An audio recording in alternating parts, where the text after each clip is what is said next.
waited, you son of a bitch. It's time. You son of a bitch. Stop doing that! Time for some ASMR. No.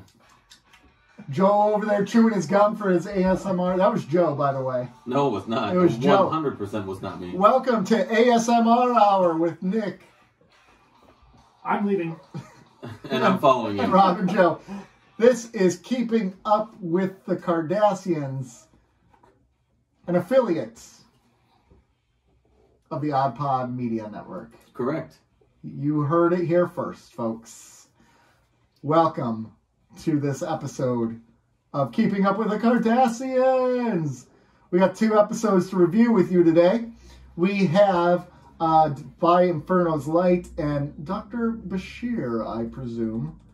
But first, before we get to those, which that'll be the second half of the show, as you know, we review those the second half of the show. The first half of the show, we keep up with the world and the Cardassians. What happened on this week's Keeping Up with the Cardassians? Is it still a show? No, I don't know. Whatever the last season was the last season. But I don't know if it's... But they have another one coming out already. Do they? Like a follow-up show? Yeah. Ridiculous. But I don't know. I don't know if the last season of Keeping Up with the Kardashians has ended. So I don't keep up with that. They've never been our quality, though. God, no. No. I'd say we have better asses, too. Collectively. Yeah. I don't know about that. I mean, I don't know. No, yeah, they're already... I'm willing to put it out there. It aired on in June was the Keeping Up with the Kardashians finale, and then they had a reunion finale, and then they had a reunion show.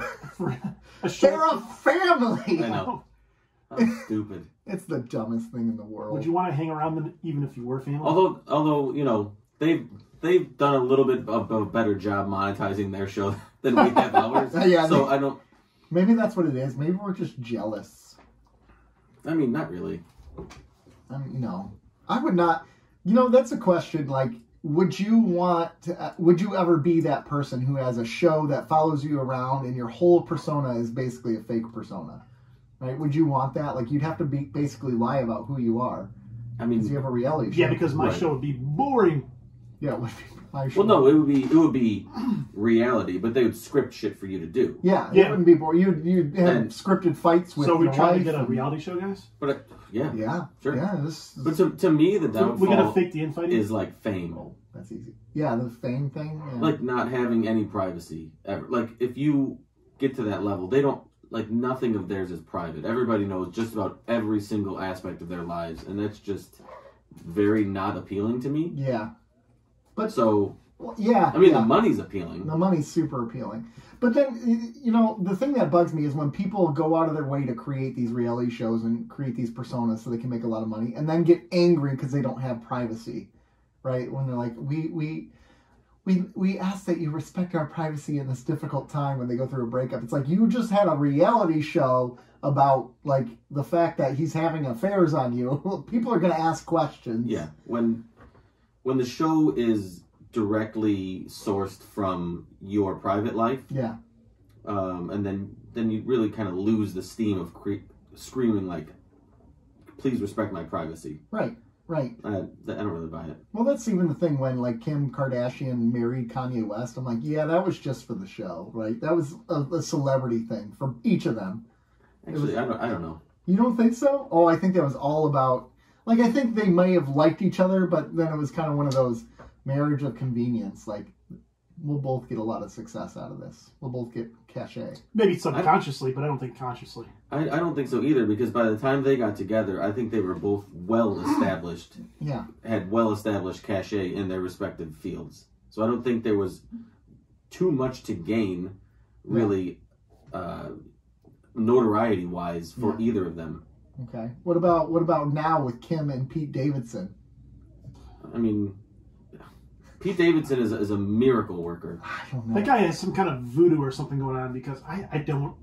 Like, just about anybody, I could be like, I could see it. This guy, I have no idea why he's so appealing to everybody. He's a trashy Adam Sandler. I know. That's what he is. Which is funny, because Adam Sandler is not... No, nothing. When you say trash, it's almost redundant. Yeah. I don't know how he does it. fun. He's funny to a point. Is he? He can be. I've seen his stand-up.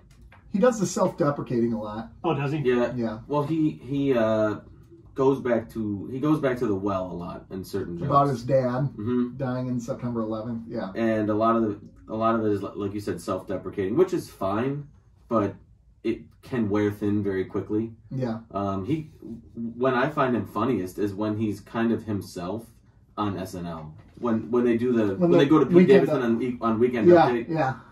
And he's just kind of like there, talking about and his it own feels life, like he's just kind of like off script and just talking about whatever. Yeah. That's when I find him funniest. When he's actually trying to deliver material, I really don't find him that funny. So as long as if in a date scenario he's not doing material and he's just kind of being himself, I could see that being appealing to somebody who values a sense of humor. All right.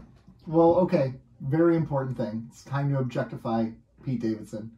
0 out of 10. 1. Physically? Sorry, man. Objectify. Physically? I mean, how do you objectify? Okay, like I don't know. Oh, here's the thing. Yeah, if you're objectifying, you're going basic physics. Okay, what he is to look at is probably a 2 or a 3. A 2 or a 3? Yeah. Dude's ugly as hell. I don't think he's that bad. I mean, he's a 5. No. Come on. He's a 5. If he put a little effort into his appearance, he could be a 5. But that's what makes him good. Here's the thing, and nobody wants to say this, but he reportedly has a above average size unit, Dong. which if we're all being honest, male and female, that will bump you up. That adds 2 steps. points easily. So that's how you get to a 5. Well, yeah, here's the I hope thing. so. It could be. Here's the thing. What we're all saying is, I don't get how these women can date Pete Davidson. Fucking A, right? I understand why they can date Pete Davidson. 100% I can understand why they date Pete Davidson. I don't know. I mean, I heard we're supposed to get 5 inches of snow tomorrow. Is that a lot? Is 5 inches a lot? No. At least 5? No, you want more than 5 inches of snow. If you're gonna, all right. If you want a snow day, because I want a snow day. I had a comfortable 6 inches of snow in my backyard. Oh yeah, in your backyard? Wait, hold on, I'm going the wrong direction with this. Okay. Moving on. Can we all agree that we now understand why women that you would think would be out of Pete Davidson's league date Pete Davidson? You got to get to that point, though. Can we just be honest? I don't know. No, I don't think that can't be that important because he's not going to be the only one. Okay, let's flip the script. How many times has a man gone out with a woman who he probably wouldn't have, based solely on her physical features? Those are easier to see than a 12-inch dong. Well, but I understand. But if you had the marketing, which he's already had done. It's out there. This publicist is amazing. So, it's out there. Yeah. So I mean, it certainly. He wears sweatpants a lot. Yeah, he does actually. I can see why he dresses the way he does. I guess I could see someone dating him for a little bit, but like these are long-term relationships he's in, like with Ariana Grande, like not super long. They were together 6 months. And that was after I think Mac that's the Miller. average of dating that guy. It's like 4 or 6 months. He was because guess what? It's nice for a while, and then he wears thin. Yeah. I mean his I can't imagine Pete Davidson's personality is something that people would want to be around very long term. No. When you're saying long term and you say 6 months, that's a Hollywood thing. Right. Long term in reality is years. Yeah. And I can't imagine. The way that I understand Pete Davidson could be something that I'd want to be around for a very long time. Yeah, I'm looking up his dating history I'm being completely honest and equal in how men have historically objectified women and how we are starting the trend of objectifying men. I can see why. I'll objectify anybody. Anybody, absolutely anybody. Yeah. Are you really looking up his resume? I am looking up his resume. Here we go. He started with some woman named Carly Aquilino which she apparently was briefly dated Girl Code alum. I don't know who Girl Code is. Then Cassie David. I don't know who she is. Oh, Larry David's daughter. Yeah. They started dating in 2016, and in 2018 they broke up. Then Ariana Grande. Then Kate Beckinsale. Margaret Qualley. I don't know who she is.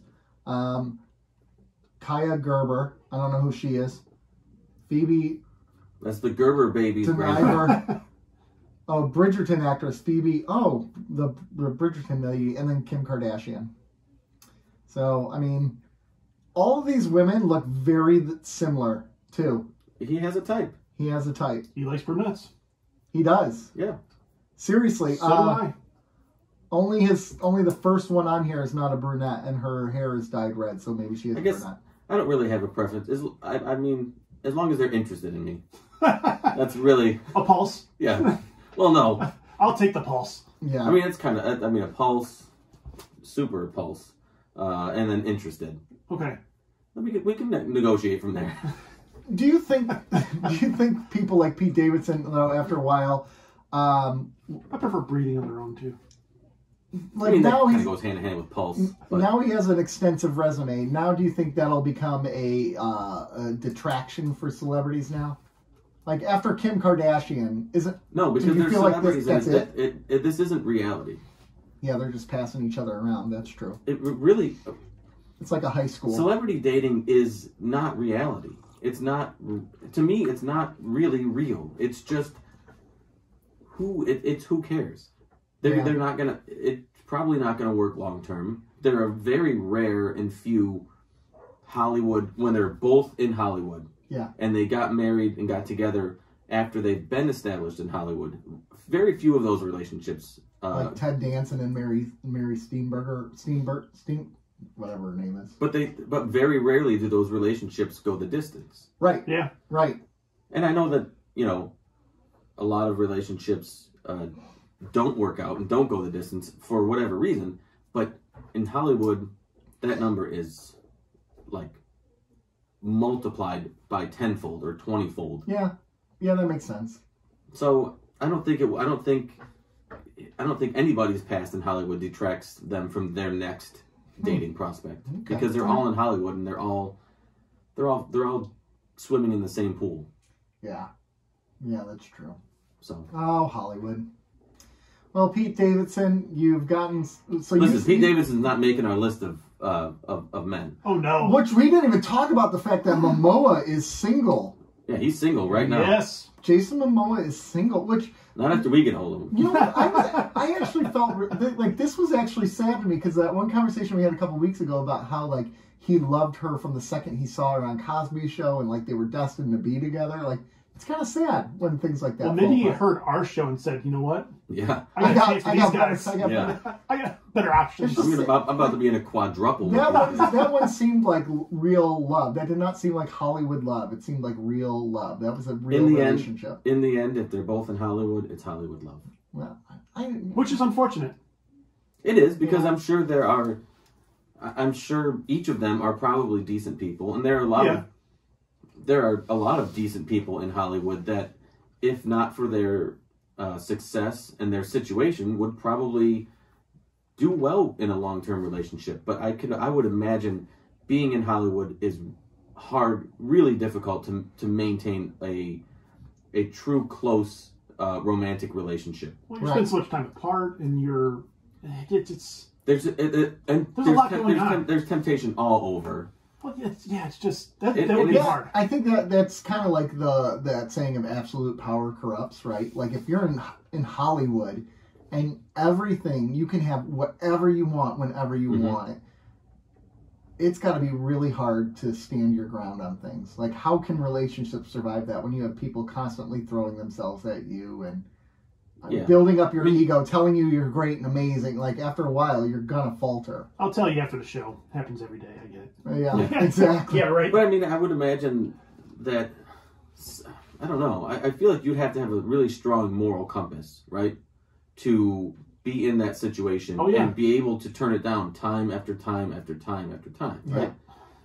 And I feel like if you get to if you get to the level that a lot of these celebrities are, where they're cycling through dating prospects, they've been built up, and I feel like that they've been built up, right? Yeah. By everybody that they've gone through, and I feel like it just sort of destroys their moral compass the farther they get, the more success they have. There are very few in those examples where somebody is that successful in Hollywood and still maintains that strong moral compass. I think are very few and very rare. Can you think of any today? Tom Hanks, Denzel Washington. And I think I lose it after that. Yeah, I think we're good. Yep. And scene. Goldie Hawn and what's his name? Kurt Russell. Tom Hanks' wife, Rita Wilson. Wilson, yeah. I mean, they're. I think they were both stars when they got Rita together. Wilson, yeah. I mean, they seem like a genuine couple that's successful. Yeah. And that open invitation to Tom Hanks to come on the show is still out there. I know. Yeah, I mean, I'm working on it. Maybe he'll respond one day. We're working. They respond. Oh, they respond. It's just flat out no. No, it's he doesn't have anything to promote right now. So I circle back. I keep an eye on his IMDb. He's got stuff coming out. Pinocchio comes out this year. Some other stuff comes out, and you better believe, maybe once every other month, I'll be poking my head in. Hey, is he doing press? You doing press yet? Hey, will Tom give us 5 minutes on there? Just give us 5, man. 5 minutes. Keeping up with the Cardassians, we would really love it. Yeah. We'd love it, Tom. Come, Tom. Come on, Tom. Come on. Tommy. She's a Tommy. Tommy boy. And we lost him. We lost him. He's not going to listen before. Oh, gosh. What else is going on, gentlemen? So, not that you guys care, but I care a lot about something that was said on Michael Rosenbaum's podcast. Yeah. Inside of You.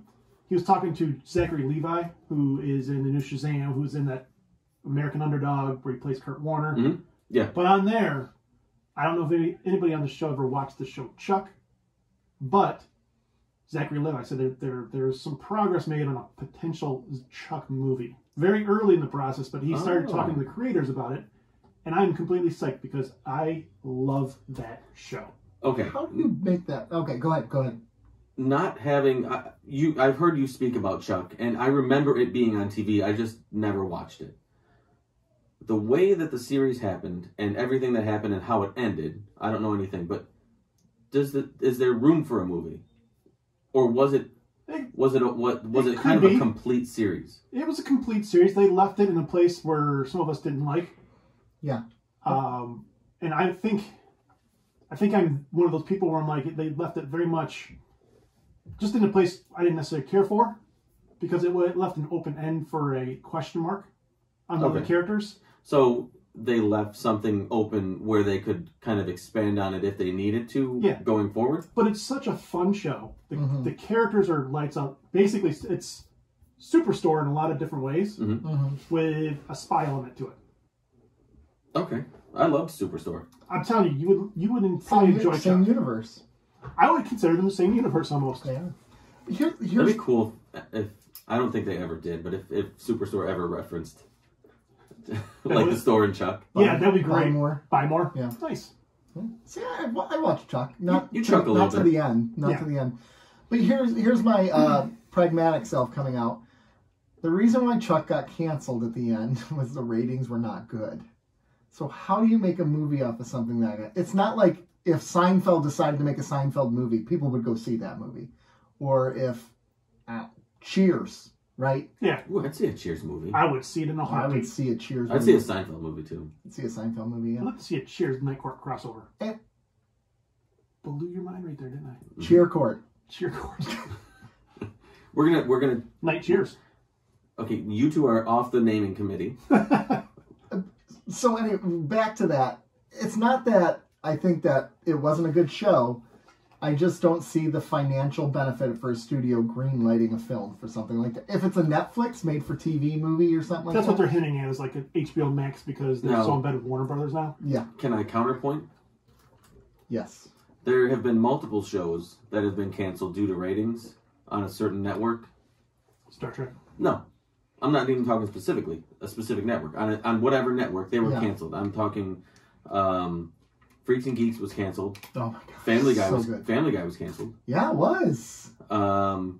not that this is, I'm not saying this is a good show, but this is an example of a show that got canceled because of ratings that was picked up. Last Man Standing, Tim Allen's show. Yeah. That was canceled and picked back up. Yeah. And Scrubs. Yeah. Scrubs. Well, no. Scrubs was canceled. Yeah, it was. Yeah, it was. Yeah. Oh, after the 8th season? Yeah. Yeah. And then I want to say there's another. It wasn't canceled, it quit. I feel like there's another big one, but there's probably been a number of them. But yeah, anyway, and they've been picked up because I think Freaks and Geeks to me is the big one. It was never re-picked up, but it gained this cult following, and it was released on DVD, and it became a vehicle that could make money. Mm-hmm. Well, Freaks and Geeks, I'm going to take Freaks and Geeks off my list because it was never picked back up for. But it has a huge cult following. Yeah, but like Family Guy's one that when it was taken off the air, the fans just bitched and moaned about it and saying, "How can you do this?" And ultimately the fans win. And I feel like Chuck has enough of a following where there's enough fans to make some money or at least break even and do fans a little bit of service. Yeah, it was a quirky show, and I think there's more room for quirky stuff now than there was, especially if it's on one of the streamers. Yeah, I think there's more room for quirkiness like that now. Brooklyn Nine-Nine. Brooklyn Nine-Nine is a great example. Yeah, and that's a recent one. And Futurama. Yes. Futurama was canceled. Came back. Yep. Back in the day, there was a show that was on CBS called Jericho. I remember that show. It was only a couple of years. It only ran for a couple of years, but they canceled it on a cliffhanger after the first season. They were averaging like 18 million people an episode, and they canceled it. And the fans revolted and sent boxes of nuts to them. It was related to a line in the show, so everyone sent nuts to them, and then they renewed it and gave it another season. I like it. So I think there could be room for a Chuck movie. I don't know about a Chuck series, but a movie. I don't think a series. They could do. No. Maybe limited, 3 episodes, but that's super limited. Could you imagine a show getting canceled because they had 18 million viewers now? No. Oh my god, you'd be rated number one. King of the world if you had 18 million viewers. 18 million viewers on network television. Oh my Jesus. gosh. It's so funny how that has all changed. The metrics have changed, and what they're looking for has changed. I was reading ratings for the New Year's Eve, the different New Year's Eve. Yeah. And Dick Clark's rocking New Year's Eve, which Dick Clark isn't even part of it anymore, but that was the biggest rating. I think it was 17 or 18 million viewers. Wow. On New Year's Eve. That's crazy. You're literally turning it on for a countdown, so everyone should have it on. So if that's getting if that show's getting 18 million viewers, then a network television show now getting 18 million be insane. Yeah. I wonder what show gets the highest ratings today. Yes, non-reality show. Highest Nielsen ratings today. Yes, for a non-reality show. I will look this up. I will Google this. Nobody's going to be on that. Yeah, I want to say probably one of the NBC shows like Law and Order, NCIS or something like that, or one of the CBS old people shows. They need to reboot Walker, Texas Ranger. They did. It's on CW. It's called Walker.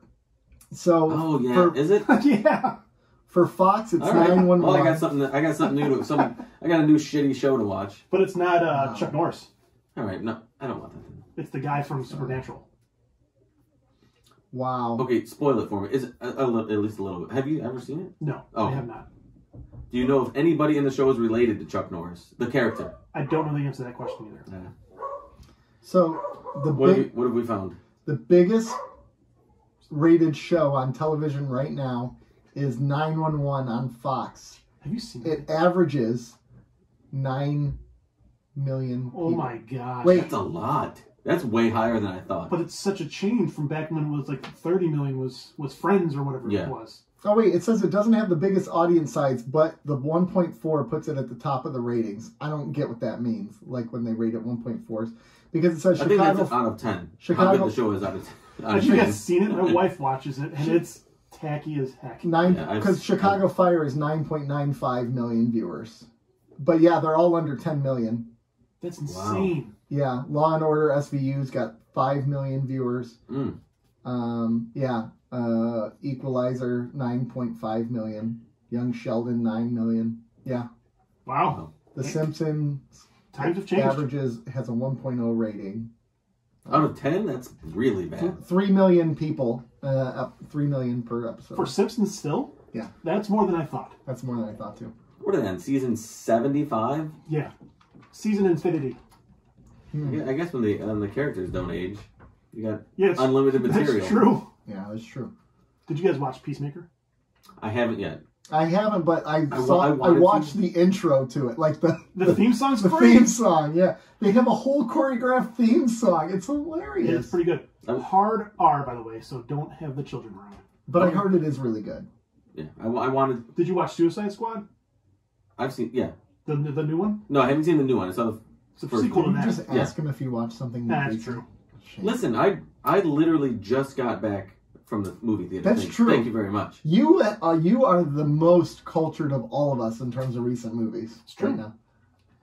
I was thinking about this. I watched the three newest movies I saw were 8-Bit Christmas. Yeah. Spider-Man No Way Home, and I just saw Scream. Yeah. That's a lot for me. Those are 3 good That's movies, though, right? That's in less than a month. That's pretty good. I can pace myself. Are you okay? I'm on. That's like a. Are you doing a bucket list thing? Is there something you need to tell us? Are you going on a cruise soon? Not now. Not now. I'm not going to reveal it now. But I'm on like a 40 movie this year pace. I gotta. No, you don't. No, you don't have to dial back because we got the Batman coming out. That's going to take up some time.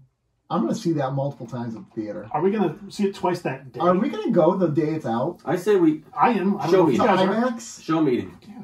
Super IMAX or whatever. Super crack cocaine. I don't care. Show meeting. We go as a show. We have to go. Midnight screening. Yeah, no, I gotta work. Oh, wait, actually, I don't. Calm down with your table slap. Well, I know I have a concert the day before it comes out. Yeah. So I don't know if I'll be working next day. Tool. I haven't been invited yet. You won't be. March 4th. Yeah, so I have the third. Yes. I have the whatever that Thursday is for the concert, and then I took the next day off, not realizing it was when Batman came out. So wink, wink. I have a feeling they'll be watching that all day long. Wait, you're going to the Tool concert on the 3rd? Whatever the Thursday is. Because then you can't go to the Batman would be a midnight screening. Then I'm not going to Batman. We can go during the day on the 4th. It's not the same with the not packed. It's got to be packed. It'll be packed. You can go on a Friday at noon? You can go Friday at 5 then, too. Okay, that's true. All right, as long as we go Friday. I'll be going Friday. That's for damn sure. So so I went and saw. I might cry. I took my kid, my oldest. Actually, I took all 3 of my kids and like 4 or 5 of my oldest kids' friends to see Spider-Man No Way Home on that Friday night at 10:30 p.m. Yeah, it was packed. Yeah. Packed. It was the best theater experience I've had in a long time. That was me at mine. Spider-Man, same thing. It was fun to watch it with the audience. Yeah. They got every nuance. They got every reveal. Every scene that was It was a when Toby comes on the screen. Spoiler. We already spoiled that bad boy a while ago. Or when Andrew saves MJ. Yeah. And he cries. Oh, that's a good scene. Theater erupted. That was a great scene. We loved it. Yeah, that was a good scene. So for the Batman, I have never been as disappointed as when I asked my children if they wanted to go see it with me, and they both said no. Why would they hurt you?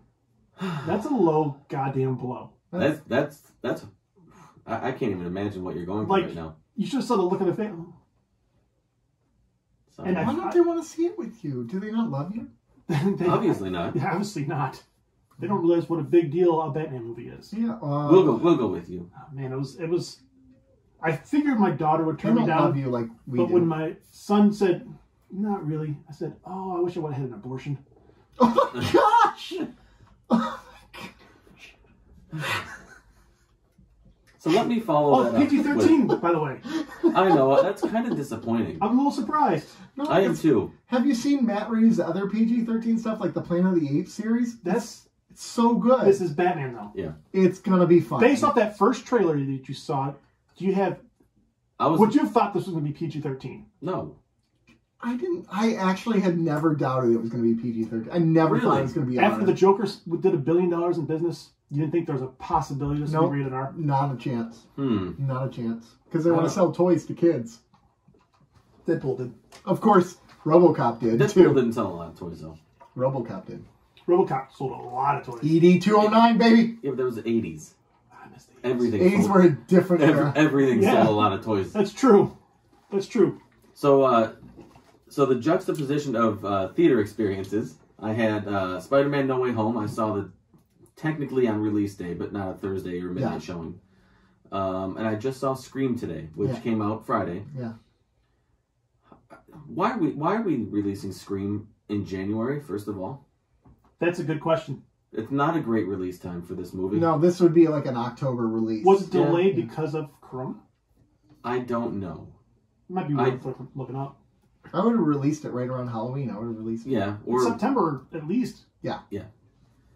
And, okay, so it was released Friday. This is Sunday. There were 5 people total in the theater. Wow. Really? And it was me and my son and 3 other people. Wow. It was #1 at the box office this weekend. Now, here's my spoiler-free review. It was really good. Like, I enjoyed it. I'd give it probably a 7 out of 10. Yeah. If you are a fan of the series, especially if you're a fan of what the series does right, it's worth seeing. Yeah. It's a great nod to everything that came before it, in the series and not in the series. Yeah. The ending and the reveal left me a bit disappointed. I'm going to ask you to spoil it for me after we record. I will. It left me a bit disappointed, but it was a lot of fun, and it introduced some great new characters that could continue this storyline, and the original storyline so it's connected to the original storyline, but with a new twist and a new thread in that line. Yeah. That they can play from. Okay. And it was a lot of fun. There were some really, really good kills. Nice. Yeah. I heard the kill count is much lower in this one than other ones, though. There's like 6 deaths or something like that. Maybe. There wasn't a ton in the original, was there? I don't think there were a ton in the original. I can't remember, honestly. I would like to go back and rewatch the original Scream because it was. But it was. They were just advertising it not too long ago. It made $31 million this weekend. Not bad. To put that into perspective, imagine what it could make in early October. Yeah, I know that's true. But just to put that into perspective, Matrix Resurrection has made $35.1 million total. That tank though, bad. Yeah, West Side Story $33.7 million total. So, good. Screen has done well. I mean, the box office is so different now than it was a year. Yep. Well, 2 years ago. Although I can't imagine that 31 million number is going to go places after this. 60 million. I think it's what it's going to. I think that's a very lofty goal. I think we're looking at like a 45 million. I mean, it's possible because the release time. It was Sunday matinee. Yeah. And there were 5 people in this theater. That's true. I was surprised. Although it was. I went to the Phoenix theaters at the Laurel Park. I like that theater. Yeah. Oh, so nice. That's a nice theater experience. I love that theater. With reclining the heated seats. Yep. It's a nice screen. It's wonderful. It's a great experience. It is a great experience. Yeah. It's cozy. Sunday matinee, $7. Yeah. It was worth $7. It's worth it. It's Oh yeah. How about 2022's body count so far? Who died? Yeah, the kill count. 2022's kill count is Bob Saget died. 2022 is. Did Bob Saget die before last week? He died after we recorded last week. After we recorded last week, yeah, Bob Saget. Cut it out. Sidney Poitier. That's not Bob Saget. That was Joey. Or what was his name? His name was Joey. Dave Coulier. Coulier. Cut it. I know, but I was just, You know he loves when people do that? Does he? No. I'm about to say, I hope not. I can imagine, yeah. What was he did Ranger Joe? Something. Ranger, yeah, he was a ranger. With the Woody. With the Woody Woodchuck. Yeah. God. Can I? Oh, I don't. All right. Here's my thing. I can't be the only one that was surprised at how good of a person Bob Saget was, right? I was kind of surprised too because I don't know why. Because it's comedy. Because it's comedy, I guess. So you assumed he was not a good No, not that he wasn't a good guy, right. but that he wasn't a great guy. You know what I mean? Because everybody who's praised this guy, everybody loved this guy. Dave Chappelle came out and said how good a guy he is and how great a supportive he was. Mm-hmm. Going back to Pete Davidson, he called Pete. He would talk to Pete Davidson's mom on the phone, call her and talk to her for hours just to be a nice guy. I mean, I was very surprised at how good of a man this dude was. It makes it all the more sad. These stories coming out after the fact, and especially when you hear somebody dies alone in their hotel room. Yeah, you thought he for sure. That's a red flag. Well, I immediately said that to you in the text. I said probably a drug overdose. Yeah, and I said I wouldn't be surprised or something along that line. And they said it's not for sure. Yep. Looks like natural causes. Heart attack or something. Which is awful. I mean, very, very rarely does somebody who's famous and touring die in their hotel room of natural causes. You're right. He was sending texts up until like 2 or 3 in the morning before he passed. So hopefully he passed in his sleep. I would hope. I hope so. I would hope. That'd be so. Oh gosh. You know what? Dying doesn't scare me. Dying alone scares me. Very few things scare me except snakes and alligators or crocodiles. Yeah. But I'm not afraid to die. I'm not afraid of death. I'm afraid to die. Like, yes. I don't like how it's going to happen and feel that. And it kind of went.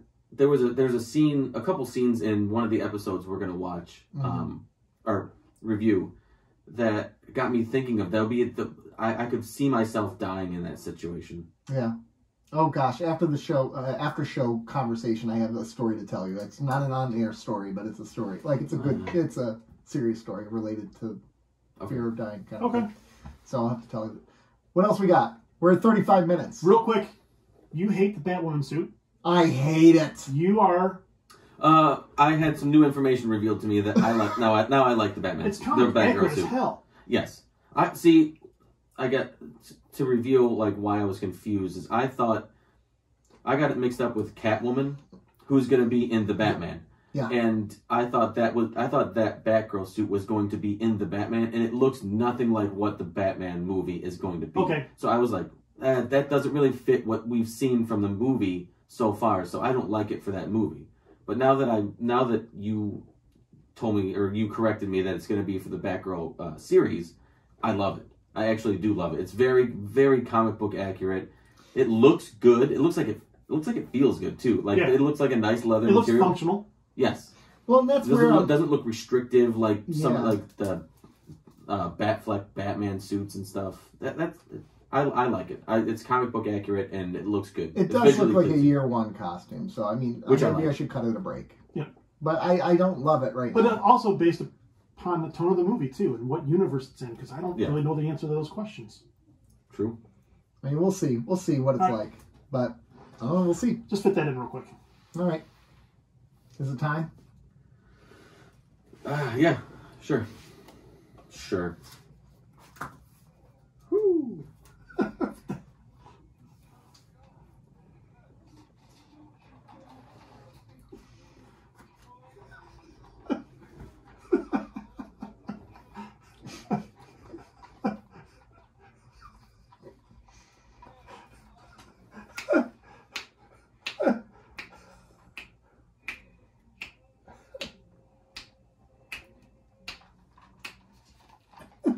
I'll have a Scotch neat.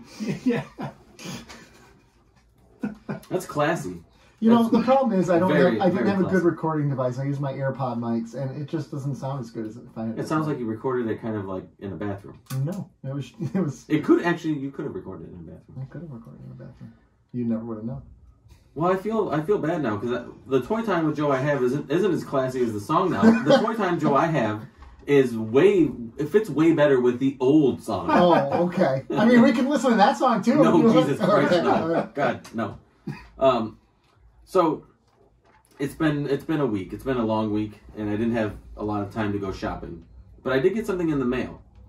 I got the January 2022 Lego catalog, which to me, I don't know if you guys remember getting like the Sears catalogs or the catalogs, the yearly catalogs in the mail, and you would just flip through that in the toy section. Yep.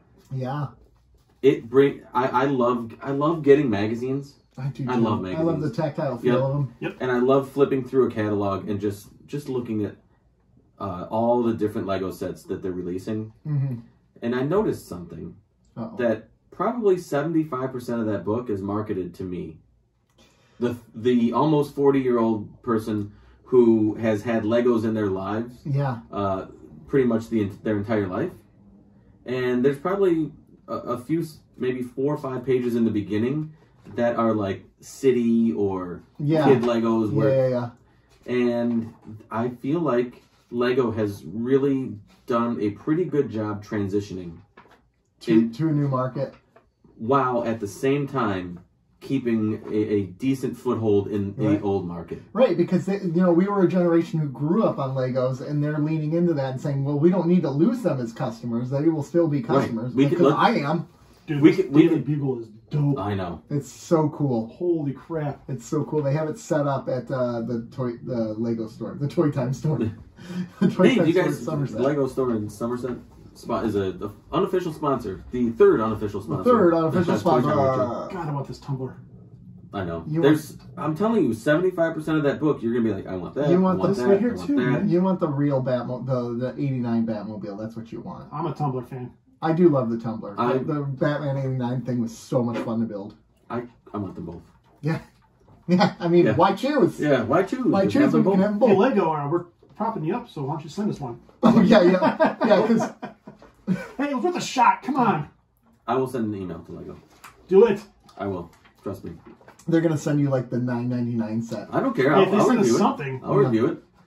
The other thing is I sent you guys a link, 2 or 3 links for these 3 Star Trek figures that it's a brand called X06. Oh, yeah, you just sent that today. They're like 1/6 scale figures. They're around $200 each.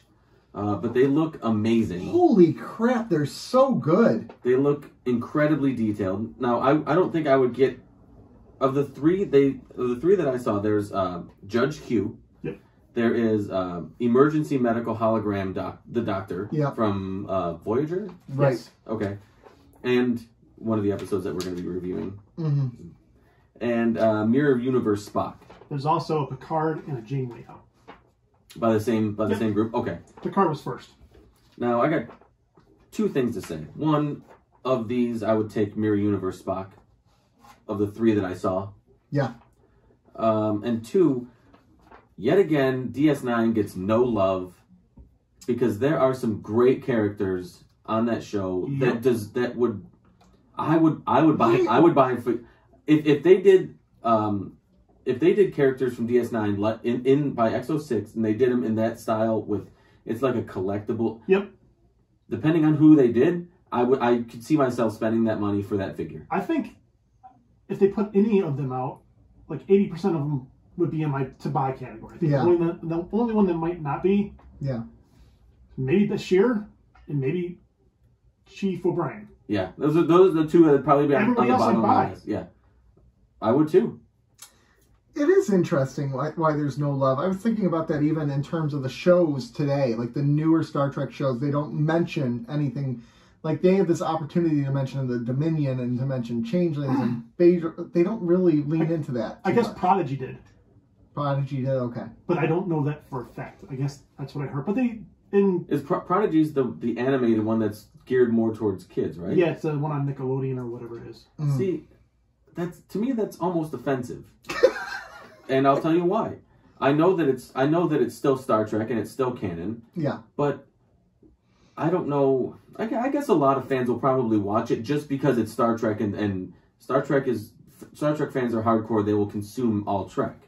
But they're putting it in something that, isn't as taken as seriously as other throwing Trek. you a bone. And that's point, what it is. It's like, okay, here, you can be in this kid's animated show. Yeah. Well, to your point, they did that in Lower Decks, and Lower Decks. Whatever your opinion on Lower Decks is, it's still slapstick. And here's your DS9 cookies. And for me, DS9 was one of the first. It's probably the best story-driven Star Trek series. Well, you don't know that. So far, I do. The story that's been told so far is. Well, I'm just saying, amazing. You've never seen the other series. But from everything that I've gathered from fans, it is. Devil's advocate. That's what I'm just saying. You don't know that. I don't know that, but in my limited time, in my limited capacity of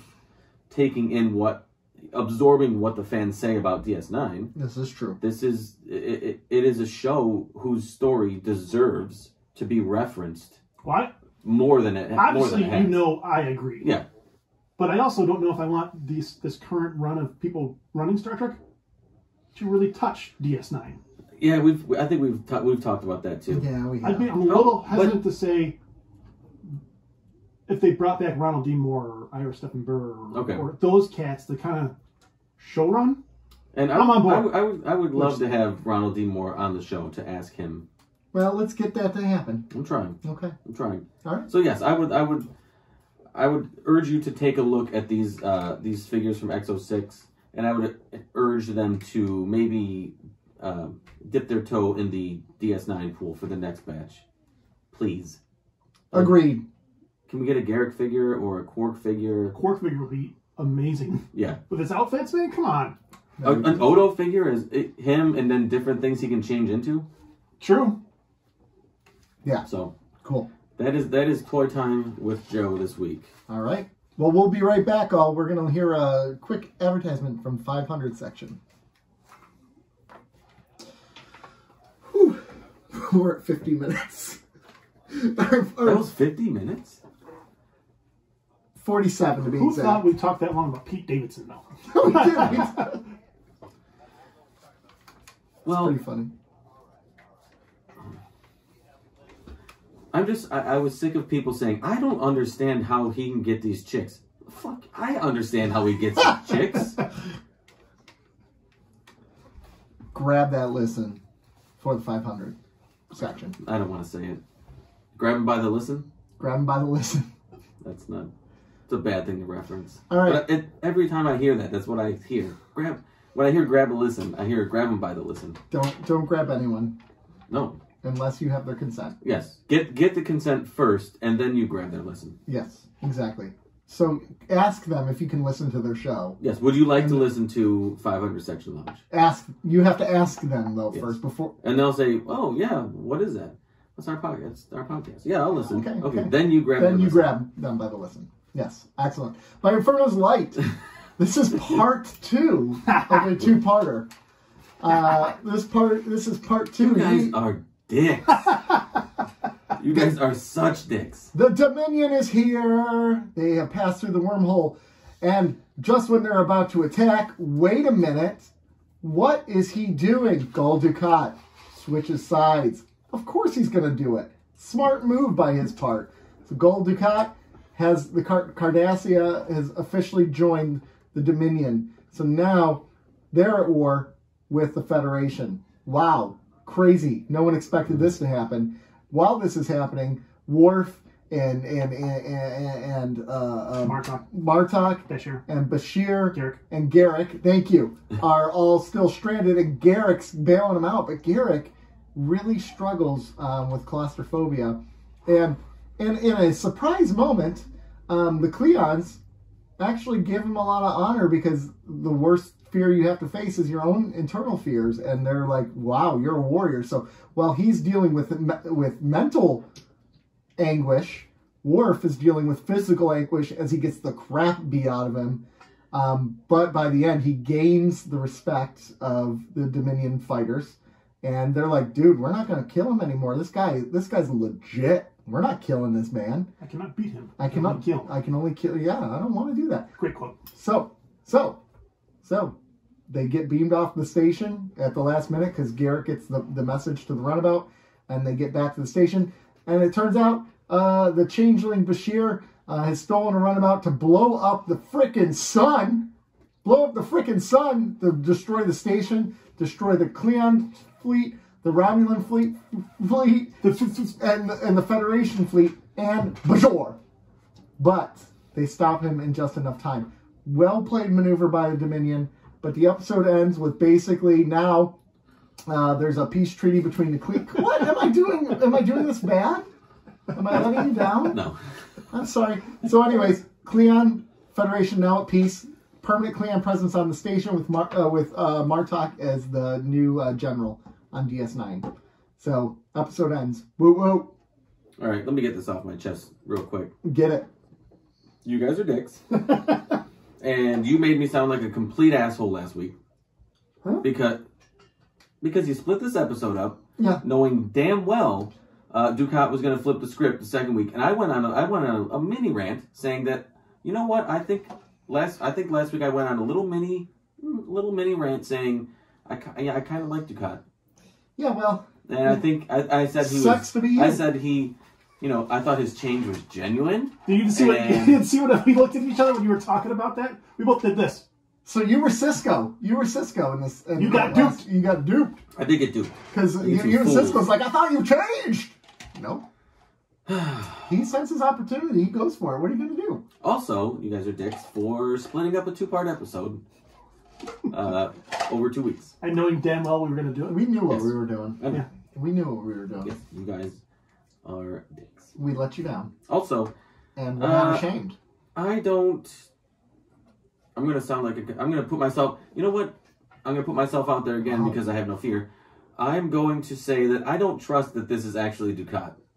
Oh, you think it's a changeling? Kind of. Okay. Kind of. Well, I mean, it was a very sudden turn. Well, if you think about it, so here's my note. Here's my note about that. He hates Klingons. He hates the Maquis. Hates the current state of Cardassia, and fears the Dominion. Not only does he hate the current state of Cardassia, but he has no power. Yeah, he's nobody. He's a nobody. I get it, but I don't know. I don't trust it. Well, okay. That's fine. I'm going to sound like an idiot for the rest of this storyline. You are entitled to feel the way you feel. I guess. Let me feel my feelings. That's one of my favorite. Ducat's a dick, though. He is, and he made me look like a fool. He leaves his daughter to die. I know. That's what he was going to kill her anyway. What does he care? He doesn't care. You're finally on the same page as me. He never loved her. He was going to kill her. Listen, I get it. I've been duped. You've been duped. I've been trying to tell you this all along, and you're fighting me about it. I just don't understand it. I apologize. You should apologize. I'm going to issue a formal apology, and then I'll be done with it. But this was a good This is a very good episode. I really like this episode, and I would have liked. I think I would have liked it a little more if I would have watched them back to back. But you guys are dicks. We've already said you could have watched them back to back. Yeah, no one stopped. I don't do that though. Okay. No, but then I wouldn't. No. I meant back to back for the show. I would. No. We're breaking it up. I see that. But you know why though? I think this is important is because it starts getting to the point now in the series where there's a lot of episodes that feel like they could tie together and you should review them together, but we wouldn't really be able to. Everything starts to become a lot more interconnected, I think. I know, but last week when it said to be continued, and that was the second episode I watched, I'm like, I'm sorry, what? I would have loved to have been in the room. I was so disappointed. Yes. Okay, so let's go into this actual episode. Let's talk about some things in this one. I want to start with Garrick's claustrophobia. Yeah. That is one thing I have. I could feel myself getting tense in those scenes. Yeah. Just feeling like if I had to scoot in this little space where I don't like being I don't like being in tight spaces, and if I was there, I would need a range of motion. And if I couldn't have that range of motion, the first time that I felt like I was enclosed and I couldn't move, I would start to freak out. I could feel myself imagining those scenarios while watching the show and starting to freak out. I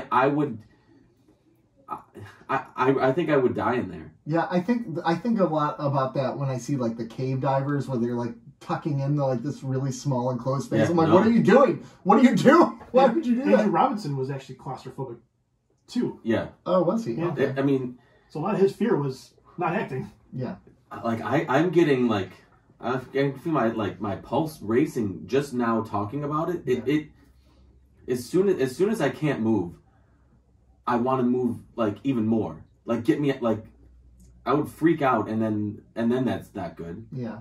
So those were really well done scenes. At least it made me feel kind of enclosed and claustrophobic. And good on Garrick. He's a sweetheart for doing it, because as soon as I got out, I probably would have said, I'm not going back in there. I don't care if we die in here, because I'm going to die in there anyway.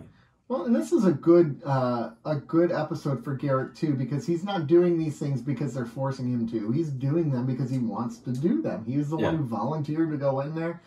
Even when he had his panic attack afterwards, he's the one who went right back in there. They had to yell at him to tell him to get out of there. Like, this was Garrick at peak Garrick. Now, part of that is because he really had nowhere else to go but Deep Space Nine, right? I mean, they were going to kill him, and he wasn't welcome back at Cardassian. Even the Jem'Hadar was like, yep, we're going to take all the Cardassians, except you, Garrick. Sorry, not so every Cardassian going back to the planet crossed this line. Not you, Garrick. Not so fast. Nice try, buddy. Nice try. Like, man, it sucks to be Garrick.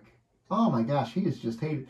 Now, here's a question I have. Was that nod between Bashir and Garrick, like, it's okay for you to go, when they said all Cardassians step forward and Garrick looked back? Was that like, I think so. Go ahead. Yeah. Get out of here. Because he thought, I think it was implied that maybe Garrick would try to get them out of there if he got out. That was what I was thinking too. Yeah. Like, okay, he has a better ability to free them. I think to me it was a nod, like, I understand why you're going, but there's still, like, they still were on a team. It's not like he was just... Yeah. It's not like he was jumping ship and be like, "Oh, suckers, peace out, Federation." But I also think that even if Garrick did that, I think Bashir would understand, because they're close enough to understand. They're close enough where Julian understands Garrick's longing to be back home. Yeah. So I think he still would have been understanding. Would have been pissed, but I think he would have understood if Garrick was just like, "All right, I'm just gonna go." Right. It might have taken him a while to understand, though. Yeah. Leave him hanging like that? Yeah, to be stuck in a prison like that and be... You know, the one thing I will say, too, they didn't make this prison seem very threatening. No, they didn't. It was very... Like... very white collar? Yeah, it's like... Yeah. Where's the Cardassian? I don't know. He's gone. Okay, cool. So, I thought about that, but is it because the Jem'Hadar was so overconfident in their abilities to just control everything? I don't think so, because I think the whole thing about the Jem'Hadar is that they are rules and regulation people. They follow the book of the law. I know their ease of getting out of this is actually addressed in a later episode. Yeah. But it just... I was trying to justify it as well. Like, why is the runabout in order? Yeah, why is it just hanging out by this prison? They're like, hey, what's that ship doing there? Oh, nothing. Don't worry about it. So, to me, the Jem'Hadar are just fighters. That's all they really are. I think that's a good... They're not brains. So they're... I mean, they are like law and order, but they're I guess... Victory's life? Yeah, it's just fighting for them. Now, if this was run by Klingons or Cardassians, I could see those prisons being way stricter. Yeah. Get a Romulan prison, and maybe that's why they recruited the Cardassians. Do you think that? Do you think? Do you think their resume, their overlord resume? Say it. Their torture and I mean, do you think their resume it was looked over by the Dominion? We like how they handle this Bajoran situation, but that's how the Dominion works, right? That's how the founders work. They grab species for their talents. Yeah, they subjugate. Because they didn't really have what the Cardassians had to offer yet. Yeah. No. Because the changelings are... Well, the changelings want that footprint. And the Alpha Quadrant. And but they don't want to be seen or known, right? They're sort of like ghosts, or they're kind of like incognito. They're ninjas out there, right? Yeah. They have their fighters to fight the Klingons, right? They have the Jem'Hadar for the physical part with the Klingons. Now the ruling, they got the Vortas, the PR people. Yeah. Now, and and now who's going to rule and keep everybody in order? That was kind of something that was lacking in the Dominion. Now they filled that role with the Cardassians. Yeah, theoretically, yeah. And now they've recruited a very determined Gul Dukat. Very determined. They're already building a statue of him. Yeah, yeah. You never got it. You know what? That's something I guess I didn't get is this guy was an outcast and he was wanted for dead on Cardassia, and then he just storms back with is it basically like a military coup? He's like, look, I got the whole Dominion fleet. I'm the leader now. Well, I think. And by the way, we're part of the Dominion. Well, think about the Cardassians. So they took over Bajor, right? And they were this power. Yeah. Not Federation strength, not Klingon strength, but they were a power. Klingons come in, start gutting them like fish. Yeah. Start just beating the crap out of them. You can say it. I've sworn multiple times in this episode beating already. The shit out of them. Yeah. And just worn them down. So these people are defeated. And then Dukat comes in with this. Here comes a strong military presence. Here's what we can do to make our presence known. This is what we can do to come back to Cardassia great again. Exactly. Kind of, yeah. Yeah. Yeah. That's true. I guess that's true. Yeah. So I think they were right for the picking. Mm-hmm. Yeah, I think that I agree with that, and that message was easily sold to a much weakened Cardassian. Plus, they went from a military reign to a civilian reign, and they were under military reign for a long, long time. And the civilian reign didn't work out. Yeah, because that's when the Klingons started attack with the civilians. Yeah. So they saw going back to more militaristic. And it's kind of like what happened in Germany during World War II. Yeah, right? exactly. I mean, Germany was a wreck, and then here comes this charismatic guy who says, all your problems are their fault, and I'm going to fix it for you. Yeah. And they all bought in. Because they were desperate. They were desperate. They those leaders preyed on their desperation and their need for... I mean, that's what politicians do today, too. They're just they're just not as good as they used to be. They placate a lot, so... Oh my gosh, they do. Oh, don't even get me... what else happened in this episode? The Romulans are now working with them. Oh, yeah, the Romulans came in kind of in this battle to help out. Out of nowhere. Just showed up. Well, that's what they do. Yeah, I know, they do. They don't really announce their presence. That's the thing about the Romulans. They've been there the whole time. They have like 9 ships just stationed outside Deep Space Nine, but you never know. Can I criticize the fighting? The hand-to-hand combat? Yeah. I could beat up Worf. It doesn't look very convincing. They never have on Star Trek hand-to-hand combat hasn't convinced me at all so far from what I've seen. I mean, just suspend disbelief. This kind of tracks, though. The Federation is all about being higher ideals. We're not a military organization. He's a Klingon, no. He is a Klingon. Oh, yeah, that's true. And they are Jem'Hadar. But he was raised as a human. But they're Jem'Hadar. Yeah. Well, in Way of the Warrior, the fighting was actually a lot better. A little bit. And then it seems like they've gone away from that since. But does it get better? I don't remember. The two-handed stuff and the... That's gone away a little bit. The two-handed fight. It just... that was the worst. Yeah. I didn't buy the fight scenes as being as brutal as they were made out to seem in the aftermath. Like, Worf coming back to the prison cell and like, oh, I'm hurting and I'm so sore and all. I'm like, the fighting didn't look that bad. Well, first of all, if I punch you in the ribs right now or you punch me in the ribs right now, we're going to be pretty sore. No, I'm probably good. I've been watching a lot of Cobra Kai. I'm good. I've been watching Daredevil. I'm good, man. Daredevil. But that's really... I've been watching Peacemaker. That's really one criticism I had. That's fair. That's a good criticism. That's fair. I think that's also a reflection on network television too, right? Yeah. To show that brutal fight, you need a. I mean, they still showed some blood and some swelling, but there needed to be more. Plus, they're doing it from a broken wide arm shot. Here or there, something. Well, they're doing it from a wide shot too, so you're gonna see more of. There's more room for error.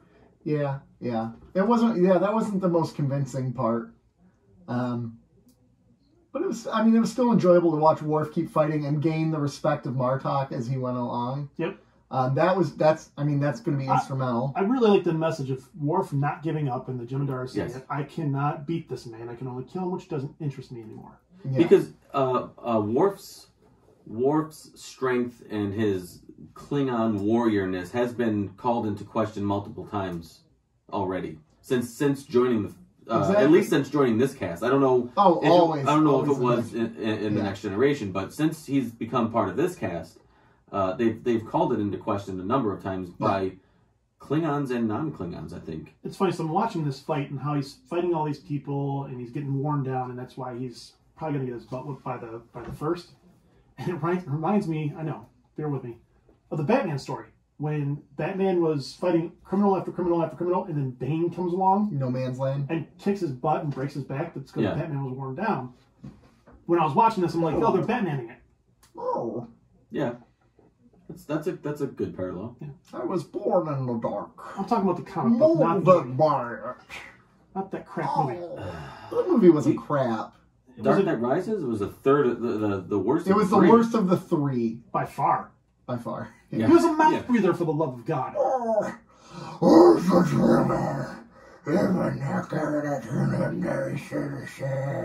No, thank you. Thank you for listening. Yeah. I failed you, Mr. Wayne. I like that they cast actual football players to be killed in the Hines Ward. Yeah, exactly. I remember Hines Ward. He was a decent receiver. He was really good. Yeah, for a time. Yeah, for what he was supposed to do. Yeah. Speaking of receivers, anything else about this episode? Nice transition. Yes, thank you, Dr. Bashir. I presume. Are we moving on to Dr. Bashir? Bashir? No, I liked it, and I'm really hooked into how this war is starting to crystallize. Which is super interesting because the next episode we completely ignore it. Yes. Oh my gosh, we didn't even talk about the awesome Quark conversation where he's like talking about bad for business. He's they don't eat, they don't sleep, they don't have sex. Yeah. Oh, the Zial, yeah. And then Zial's like, well, what about the Vorta? What if they're hungry, thirsty, crazy, alcoholic maniacs? Sex maniacs. Think about that. I didn't even think about that. I wonder what they like to eat.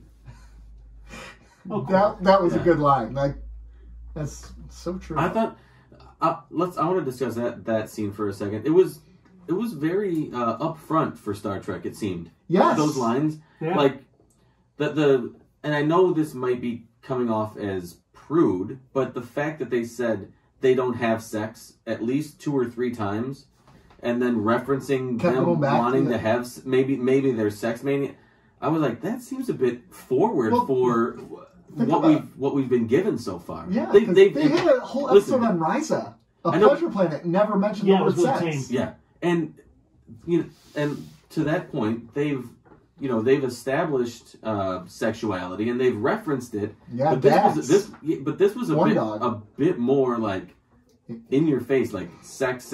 Oh yeah. Well, and also like for the whole time it's been innuendos about what the holosuites are about. Right. Now it's like, okay, it's literally a brothel. Like that's what the holosuites are. Did he say? Oh no, that was the next episode, I think. Yes. Probably. I'm gonna guess for Ram. Yeah. Yeah. But I'll take the holosuite. About the Vulcan Civil War. I would, if I worked on DS9, I would set up my direct deposit to have a certain amount of money just go directly to Quark, certain amount of Latinum go right to Quark, and just have holosuites on reserve all the time. What would your program be? What are the program options? I need to sit down with Quark. It's a holodeck. It can be anything you want. I mean, I got some ideas. You're like, honey, I'm going to the bar to play darts with O'Brien and Bashir. They're like, they're not even on the station in the wait stream. I'm going to play darts! I'll have as a cover-up, I'll have a darts with O'Brien and Bashir holosuite created for me. I'm totally going whatever Bashir James Bond program. That's what I'm doing. Oh, yeah. I would go on that one, though. That looks fun. That looks fun. Heck yeah. Speaking of Dr. Bashir, I presume. Yes. Go for it. That one worked. That worked. All right, Dr. Bashir, I presume.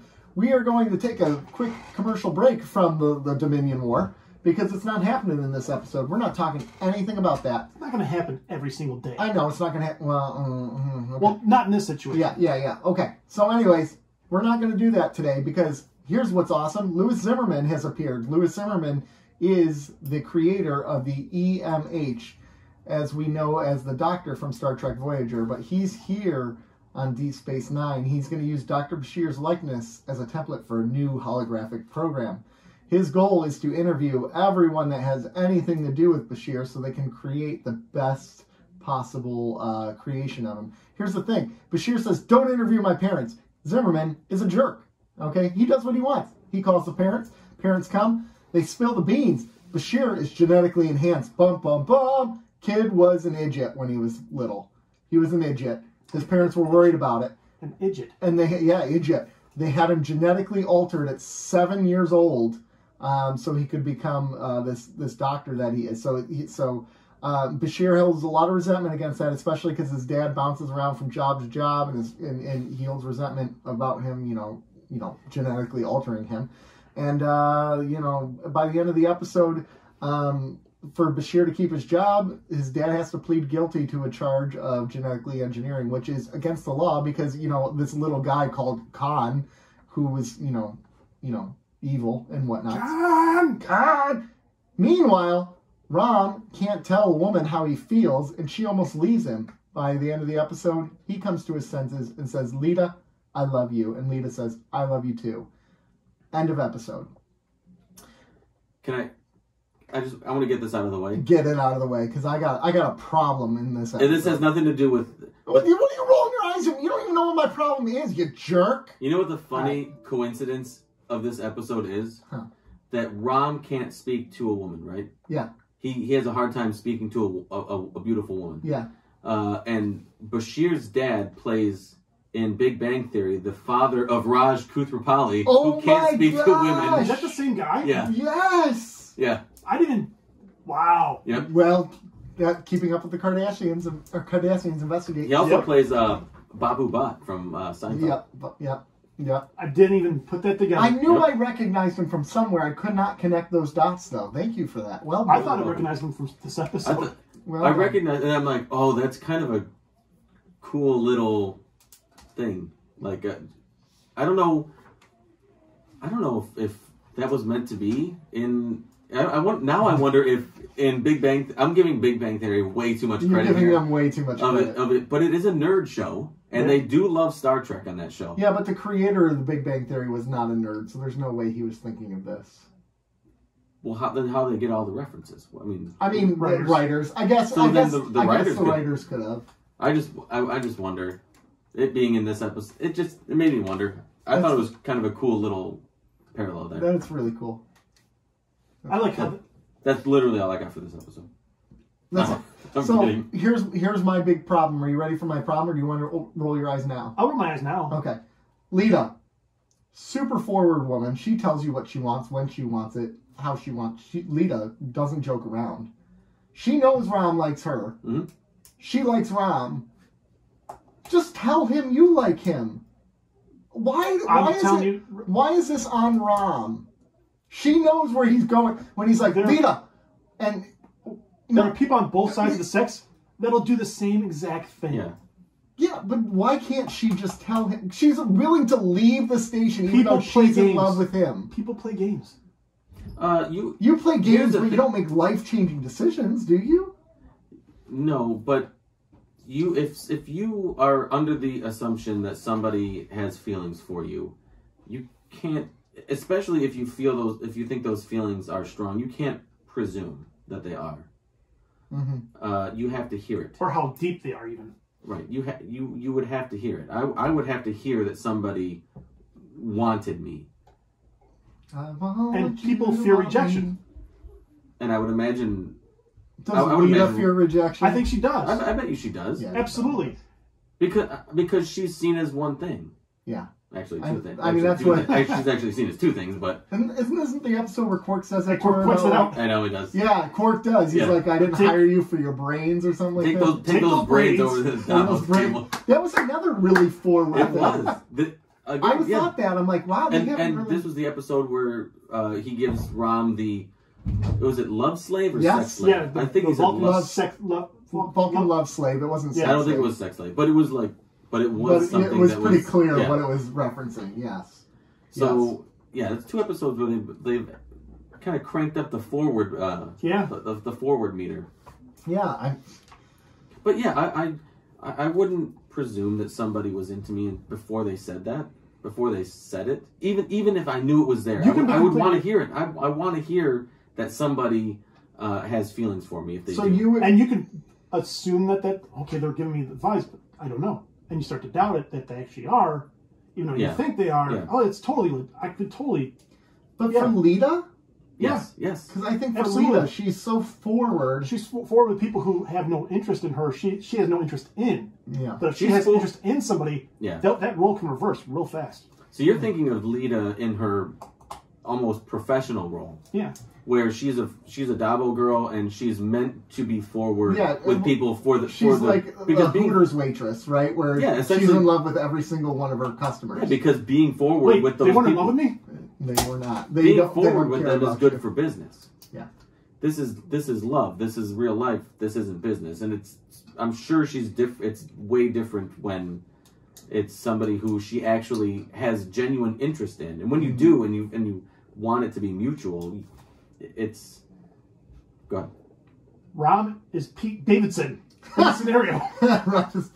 No. So Kim Kardashian... Why would you be attracted to Pete Davidson and Kate Beckinsale's coming over to him? I don't get it. Pete Davidson is living rent-free in a lot of people's minds. I guess so. He really is. Rom Davidson. Yeah, Rom Davidson. Yeah. Rom Davidson. I struggled with that exchange between those two because I felt like she could have easily told him. I get your points. I get it. She's leaving the station and starting a whole other life, moving in with this guy who's a jerk. But who has told her how great she is. But he has told her that he has feelings for her. Yeah, exactly. So, yes. Are you going to take the known or the unknown? Even if the unknown is something that you are almost sure is there. Yeah, I get that. That makes security. There's a sense of security there. And obviously you know that she didn't want to go. She was doing it almost reluctantly. Right. She wasn't 100% in. She almost felt like she was being pulled along, and she's like, okay, I guess I'll go along. Well, it's a better option than being a Bravo girl. Yeah, the prospect was especially when your way boss better. Objectifies you. Yeah, so put your brains over there. To me, it was twofold. One, the professional prospect was way better than being a Dabo girl for Quark. Yeah. Two, I think it would send I think she was hoping it would send a message to Rom saying, basically, I know you like me. I know you have feelings for me. You can see that I'm leaving. I'm willing to leave. It was almost like a game of chicken. Yep. I'm willing to leave this station if you're not going to tell me. And she basically said that at the end. Unless there's a reason for me to stay. Yeah, she was... Yeah. I mean, that was pretty forward. Like, she was basically spelling it out for him. She was. She was trying to coax him into it. You know what? Yeah. And that's a good point. Because there, I think, in a lot of ways, she was telling him how she felt. Yeah. Which is like, unless you give me a reason to stay, right? Like, right. Tell me. And he still couldn't do it. But a lot of... and what woman wants to be with a guy who can't own up to his feelings or whatever? It's too. So maybe that's part of it. If this guy can't tell me how he feels now, what other problems are we going to have down the road? Right. So I'm walking away. And some females are completely clueless, even though all the signals are being thrown at them. So Rom might just. I don't think that's gender specific. Here. No, I don't think that's gender specific. Oh, it's not. I said anybody can. Yeah. Oh, Rom knows. Rom knows she's into him, which is part of the problem. He's like, she comes up to me every day. And he knows. We're calling him Pete Davidson now. Ron Davidson. Yeah. He knows. He's not. See, Rom isn't stupid like we were led to believe in like season 1 and 2. No, this is a smart guy. He's a pretty smart dude. Though that story about his wife, the story about him getting married, having the kid, and the wife leaving him. Oh, for the contract? Yeah, for the contract. Yeah. Oh, poor bastard. Yeah. Poor Rom. Wife took him for everything he had. Holy crap, a child just died outside of our door. Child? It happens. Yeah. What are you going to do? But in a way, this episode and the last episode child did not die. Both have big phobias people had to address. Rom was afraid to talk to a beautiful woman. As, you know, or Garrick afraid of claustrophobia. I know it's different, but, I mean, is there something out there that you guys would be, like, would you be able to talk to this woman that's out of your league? Or would you be able to go into an enclosed space? Every woman is out of my league. No, I wouldn't be afraid to talk to somebody who I felt. I guess I don't really subscribe to the leagues anymore. I guess. We did. Yeah, Paul Rudd is the sexiest man, and he's clearly in the same league. Listen, as Paul Rudd. Paul Rudd. I'm telling you right now, I don't feel like I'm in Paul Rudd's realm, but he feels like Paul Rudd's. He's giving me hope. No, Paul Rudd being named sexiest man alive should boost everybody's confidence. It should. You know what? My confidence will be boosted when John Candy wins Sexiest Man Alive. John Candy, isn't he dead? Oh wait, Dan Aykroyd. Isn't he dead? No, he's alive. I know. Did we just kill Dan Aykroyd? Josh Gad. There we go. Josh Gad. Olaf. All right. Well, okay. Jonah Hill. Okay. If Seth Rogen. If Seth Rogen or Jonah People Hill love win, Seth Rogen now. If they win Sexiest Man Alive, I will talk to anybody. Yeah. Like male, female, anybody. I'm just, hey, how you doing? What do you want? You want to get a drink? Anything. Yeah, and I would carry around the People magazine and be like, yeah. This is the Sexiest Man Alive. Like, am I really that bad? Am I really that bad? But no, I mean, I have the claustrophobia thing, but the talking, no, I don't think so. To me, it's about if you can feel that there's interest. If I was in Rom's position, where somebody obviously had interest in me, and I had interest in them, there's no way I would even be fearful. See, I think I'd be the idiot that would be completely clueless. I was a clueless guy back in the... I mean, I didn't date a lot, right? Because I met my wife my sophomore year of high school. But I was just never good at that stuff, picking up signals. I'm a habitual overthinker, so I analyze everything. So any interaction, I would be like, okay, what was that? And then until the next one, I'm going to go, okay, how does that build upon the interaction I had with them previously? So when I was sitting on your lap earlier, what was going through your head? It was a lot of... My heart was racing. It was a lot of, do we have time for all this before recording the podcast? And why is Nick recording this? No, I was good with that part. Actually, I thought that was kind of normal. I mean, I do need material for sweet. I do need material for Lonely Fan. Lonely Fan. So I couldn't imagine playing the game. Like, I couldn't do that back and forth. Like, you know, you need to tell them before they tell you, or you got to wait X amount of days. I could not do that. Isn't it all a game? The whole recording process? I mean, even when you're married, it's kind of a game, right? Yeah. I mean, 100% is. If you're gonna say game, I don't think it's a game. It's a give and take. It is a give and take. It's a joust.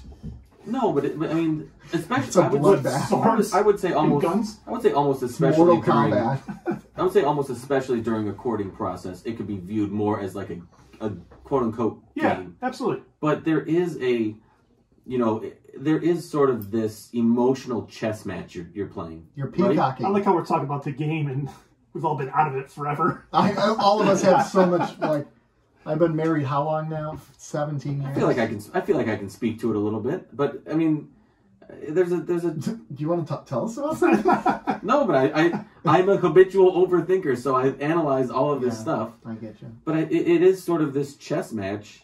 You see it in movies and television all the time, where they're, or if you have friends who are dating, or you see it all the time, that this sort of, okay, you have an interaction or you have a date, and then you kind of go back to your quarters, or you kind of go back, and then you each are analyzing. I'm speaking while you're doing this, so you each go back and reanalyze, like, what just happened. Was it good? Was it bad? Maybe things I could do better or worse, or how did this advance my feelings? All of that stuff, and then until the next time. Yeah. Yeah, I totally understood and heard every single thing you said. Neither of you did. See, and it's okay, because I feel like Rom does it. I feel like Rom is doing this sort of back and forth. Yeah, I get that, because he knows that he even said so. Like, oh, she talks to me all the time. She does it, and so he knows all these interactions. He's aware of what she is doing. Yeah. And he obviously has something he wants to say, but he just... Or is he thinking about saying, just being nice? No, could be overthinking it. He could be overthinking it. I think there's a confidence issue with Rom, especially in the romantic realm. I would say due in part to his relationship previously that we just got information about, and Quark always kind of keeping his foot on his forehead, so to speak. Yeah, big forehead. Yeah, big target. It is. Hey, there was an A plot too. I We haven't even talked about that. With the funny Bashir. thing is, I was in the middle of one of my sentences. I was like, this is all B plot shit. So what? And we've covered the B I plot. thought the A plot was it was kind of weak. You know, the thing I did like about it is the fact that this is an illegal thing that happens, right? And Bashir walks away consequence-free. Like, literally, he has no consequence. Yes, certainly, he wasn't the one who personally had himself genetically modified. But he lied to Starfleet for his whole career about this. He walks away scotch-free. I thought this was a shit A-plot. Really? I didn't think it was a shit one. I thought it was so... What I want to know is what were this was February of 97, and so we're probably in season 2 or 3 of Voyager now. I want to know what their numbers were like seasons 1, 2, and 3. Like the ratings? Yes, because I think this was specifically done to promote Voyager. First of all, I will say Robert Picardo is awesome. I thought he was great. Really he was great in his role, but I thought and he makes a great pizza. Yeah. Bob Picardo makes a good pizza. If he wants to call, I'll reach out to Bob. You should reach out to Bob Picardo and say, Armin told us you make a great pizza. We don't believe you. Prove it. Yeah. And we would prefer that you fly us out to your area. Yeah. We'll interview you in person. But the whole story, the whole story took away from Bashir. I think this story did more damage to the growth that character has made. See, I like certain things about it because a lot of these doctors that are in starships can solve just about any disease out there. And to me, the way I look at it is this genetic engineering in Bashir can explain why he can do these things without having to go to medical or do these tests. Especially because he's so young. This, or do that. So this to me justifies him being on his own, millions of miles away, millions of light years away from support, why he can do all this stuff in the field and not have to get medical help, Starfleet medical help. Yeah. Yeah. So to me, I kind of appreciate it because I always thought Dr. Crusher crushing the disease she crushed it. Yeah. I always thought that was unrealistic. So this makes it a little more palatable to me. I kind of felt like I kind of felt the way that that O'Brien did towards the end when they were playing darts. Yeah, and I was like, I wouldn't want to play. I wouldn't want to play darts with him anymore. I wouldn't want to. He's like, dink, dink. Well, I love that. He's like, from now on, you stand over here. I did get this, felt like I was cheated a little bit with his character. You know, I'm okay with it because of the fact they've described him as really young, right? Like he came right out of Starfleet and went right to Deep Space Nine. This is his first assignment. He's only been a doctor for 5 years, okay, in this show. So for him to be as well regarded as he is and accomplished, this helps that for me. But didn't we have the episode where he was number 2 in his class? He finished second in his class, yeah. Did it on purpose. Did he? Yeah. Was it established that he did it on purpose, or with this new information, are we to presume that he finished? I think it's covered later, but I think it's found out that he did it on purpose. To not. Well, then that whole episode doesn't matter now. They should never have done that episode. Why not? Because he was the one who threw a fit in the episode about being second. And now we discover that... Imagine how internally conflicted he was. You know, I can... Yes, I get that. And and obviously, they didn't know back then. I think the more important... Maybe he was pissed he finished second because he's genetically... Yeah, I should be... Dude, I could be Khan. I could be taking over starships, and here I am finishing second in medical school? Right. Come on. But if you look at the episode Homefront, when Oda was going to Earth and said, hey, Dr. Bashir, is anybody you want me to look up? And what did Bashir say? No, there's nobody there I want to talk to. Yeah. Yeah. Is that when they started this plant the seed? Yeah, they could have. About his parents? Yeah. I think that's the more important part of the story here is the relationship with his parents after an event like this. Because I can see how that would be really upsetting. Your parent, you didn't measure up to your parents' standards, so they went and had you genetically altered. Well, right? Let's look at the parents' point of view, just for fun. Devil's advocate. No, don't. If you see your kid falling behind and struggling and having all these issues, and that option was presented, and you have this option presented to you, what do you do? Oh, I'm not. Yeah, I get that. Yeah, that's a great question. Well, and it's not like this. It's not like he was just falling behind a little bit. Like he said, he was 7 years old, and they were coloring or they were reading, and he couldn't figure out the difference between a dog and a cat. I mean, that's kind of not a matter of. This isn't like we're talking really low IQ stuff. But I want to see an alternate timeline with him as that character. Oh my god. Oh, I don't even want to say it. Here's your doctor. Here's Dr. Bashir. I don't want to say. I'm 100% where you are right now.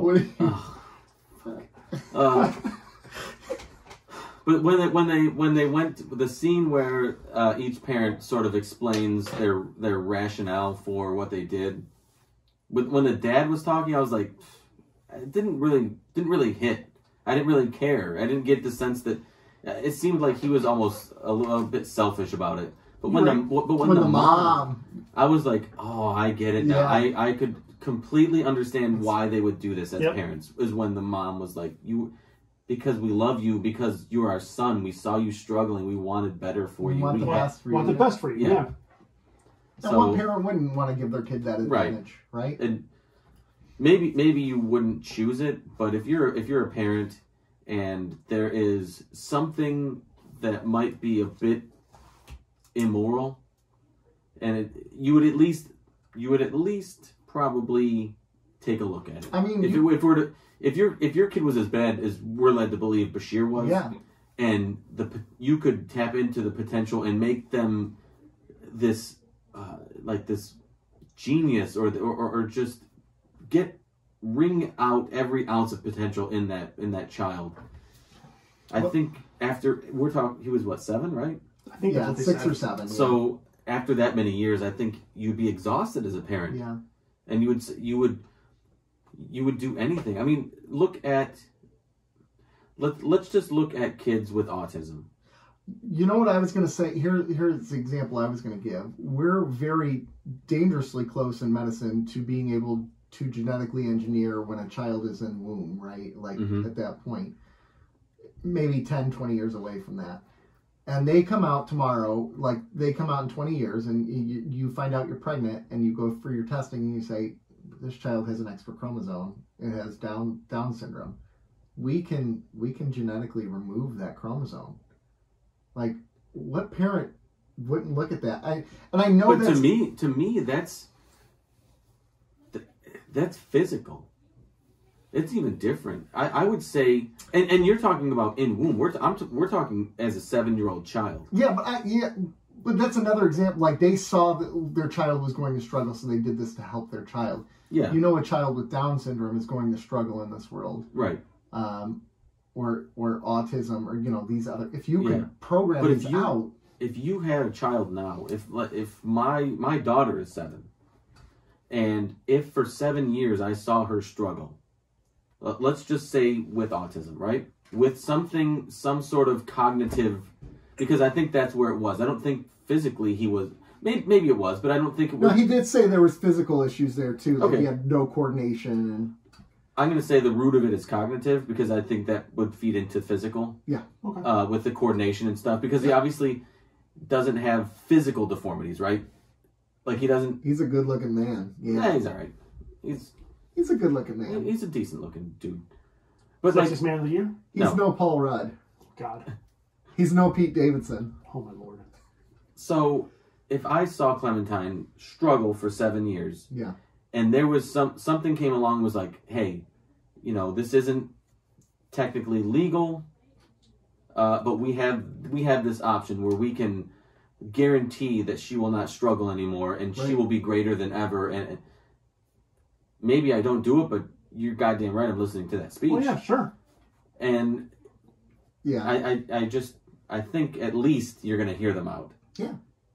Yeah, and I don't look at that, like, to me, I don't look at this decision that the parents did, like, as a selfish thing. No. Certainly there's probably a little bit who's like, oh my gosh, this is going to be really hard. I wasn't hot on the dad. The mom was, I could see the mom. But they intentionally set up the dad like that, right? Yep. Because he's going to go to prison. He's going to take the fall. Yeah. Both parents did, though. No, just him. He thought the mom did too. No, just him. Just him. 2 years. Yep. He can plan out all his parks, gardens, his parks and gardens. Parks and Recreation, starring Star Trek Parks and Recreation. Yeah.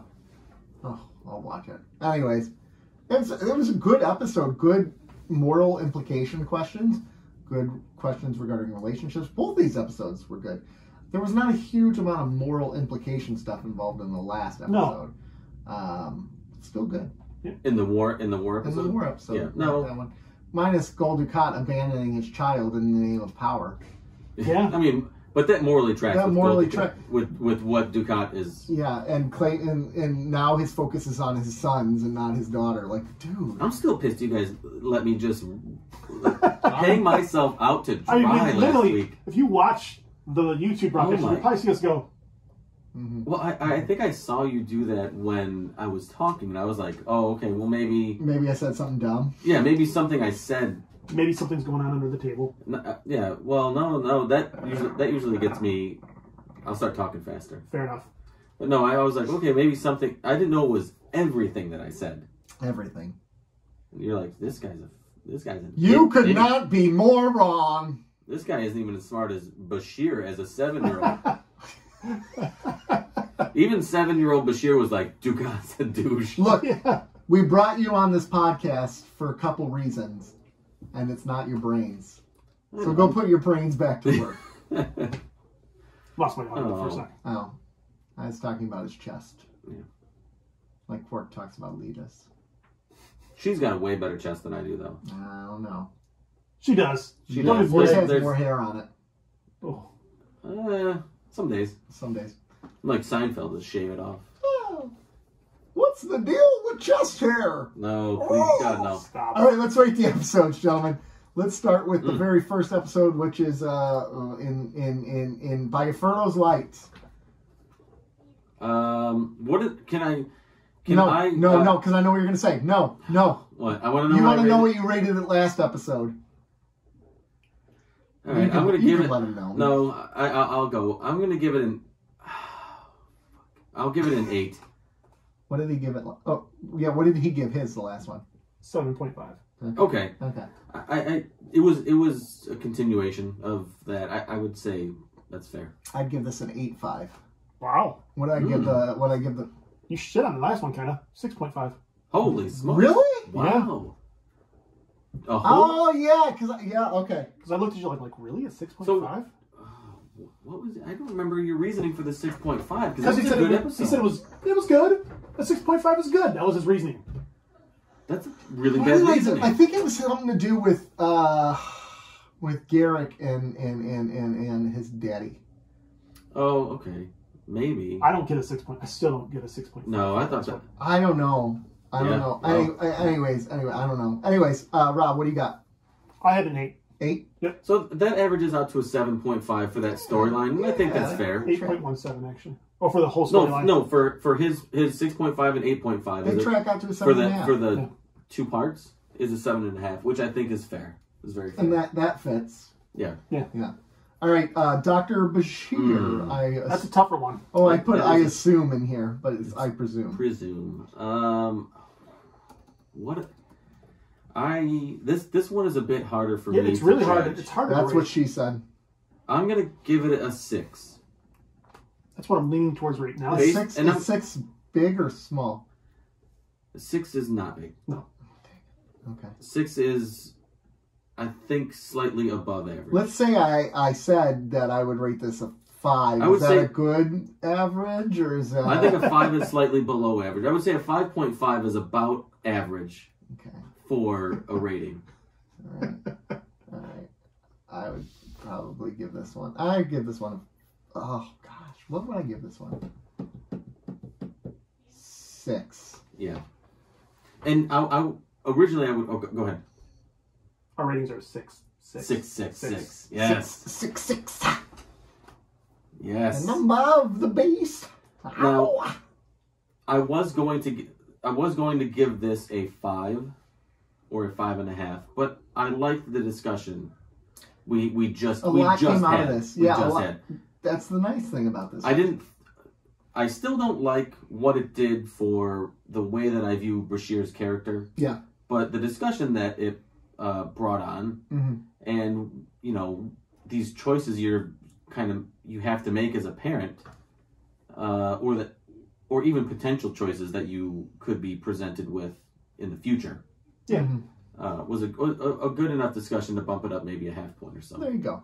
We'll take it. 666. We'll take it. We'll take it. Before we clear out of here, I think people should join our Patreon. Don't you? I agree. We have a $2 tier, a $5 tier, and a $10 tier. And there's a lot of great content. Like, for instance, if you join our $5 tier, you're going to have access to exclusive content where we just gab about life. You get to know a little bit more about us.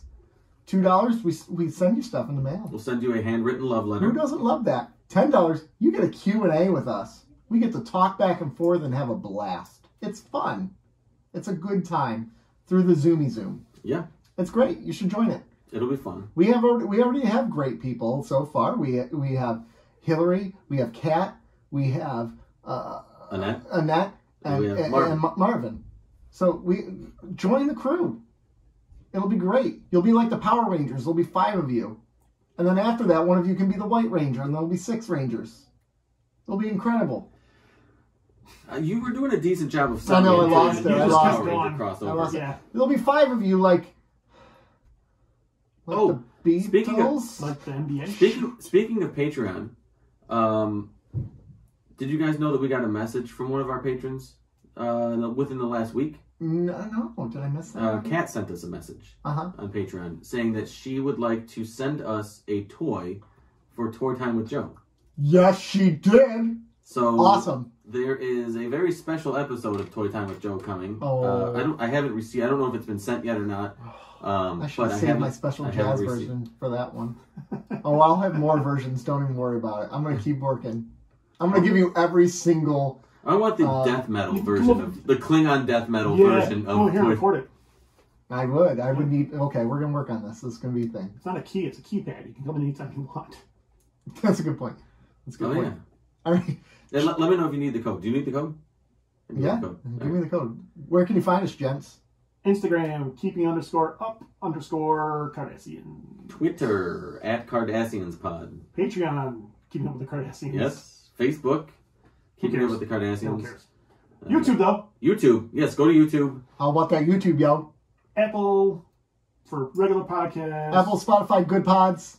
Good Pods. Yeah, we're on Good Pods. Nobody cares, though. You should talk with us on Twitter, Spotify. though. We're very active on Twitter and Instagram. Yeah. If you want to laugh, go to Instagram. If you want to cry, go to Twitter. Yeah. Go over to Twitter with me. I'm crying every day. You know what's the best thing about the Instagram? Whenever I post show stuff, we lose followers. Well, that tracks. That tracks. Cracks me up every time. That tracks. All right, all. This has been Nick. This is Rob. This is Joe. Bye. Bye. Deuces.